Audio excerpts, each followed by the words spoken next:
Hello दोस्तों, आप सभी का स्वागत है एक बार फिर से हमारे YouTube channel unique story world में। दोस्तों, आज की इस वीडियो में हम आपके लिए लेकर आए हैं एक अनोखी कहानी जिसका नाम है जादुई बीज। तो चलिए दोस्तों, आपका ज़्यादा समय ना लेते हुए इस कहानी को शुरू करते हैं। बहुत समय पहले की बात है।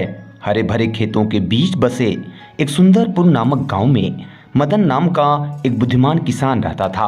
मदन को उसकी कड़ी मेहनत के लिए जाना जाता था। इसके अलावा उसकी बुद्धि और चतुराई के लिए भी उसकी प्रशंसा की जाती थी। गांव के लोग अक्सर उसकी सलाह और मार्गदर्शन लिया करते थे। एक दिन हरिया नाम का एक गरीब किसान भारी मन से मदन के पास पहुंचा।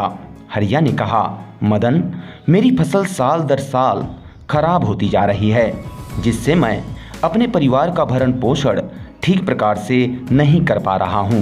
क्या आप मेरी मदद कर सकते हैं? मदन कुछ क्षण सोचा और फिर मुस्कुराया।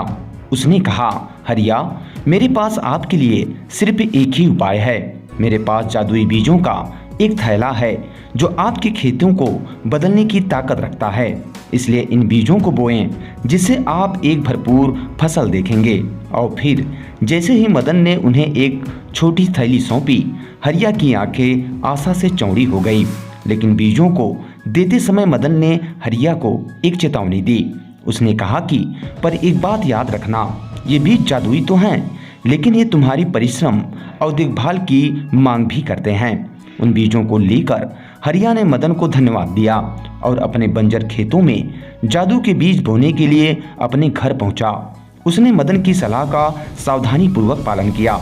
वह प्रत्येक दिन बीजों को पानी देता रहा और उनका पालन पोषण भी करता रहा। धीरे धीरे सप्ताह बीत गए और हरिया को यह देखकर आश्चर्य हुआ कि अब उसके बंजर खेत जीवंत पौधों से खिल उठे थे। वे फसलें उसके द्वारा देखे गए सभी फसलों से लंबी और स्वस्थ थी। ग्रामीणों ने जब इस परिवर्तन को देखा तो उन्हें बड़ा आश्चर्य हुआ कि जिस बंजर खेत में कुछ नहीं होता था, उसमें आज इतनी अच्छी फसल उगी है। अतः इस चमत्कार को देखने के लिए सारे किसान हरिया के खेत में उमड़ पड़े। उसी गांव में भैरव नाम का एक लालची जमींदार भी रहता था। जब यह बात उसके कानों तक पहुंची तो वह हरिया की सफलता से जलने लगा और यह पता लगाने लगा कि आखिर कैसे उसकी फसल इतनी अच्छी हो सकती है। और जब किसी के माध्यम से उसे यह पता चला कि हरिया के अच्छी फसल का कारण वो जादुई बीज है, तो वह उन बीजों को चुराने की योजना बनाने लगा। और फिर एक रात वह अंधेरे की आड़ में हरिया के खेत में घुस गया और उन बीजों की थैली को चुरा लिया। इधर चोरी से बेखबर हरिया ने अपनी दिनचर्या जारी रखी और वह पौधों की देखभाल पहले की ही तरह करता रहा। लेकिन जादुई बीज चोरी हो जाने की वजह से उसके फसलें मुरझाने लगी और मरने लगी, जिससे वह बर्बाद होने लगा। इसलिए वह व्याकुल होकर एक बार फिर मदन के पास पहुंचा। आंखों में आंसू लिए उसने मदन को चोरी हुए बीजों और अपनी बर्बादी हुई फसलों के बारे में बताया।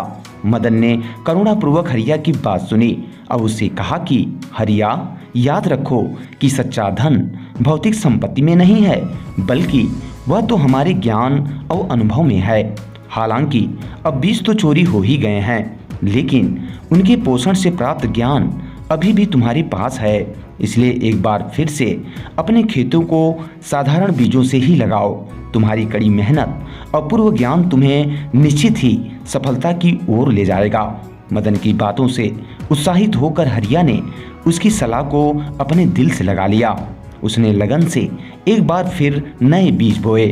उसने अपने खेतों को पुनर्जीवित करने के लिए कठोर परिश्रम किया, जिससे उसकी मेहनत रंग लाई और एक बार फिर से उसके खेत लहलहा उठे, जिसे देखकर हरिया के लचीलेपन और दृढ़ संकल्प की चर्चा पूरे गांव में फैल गई।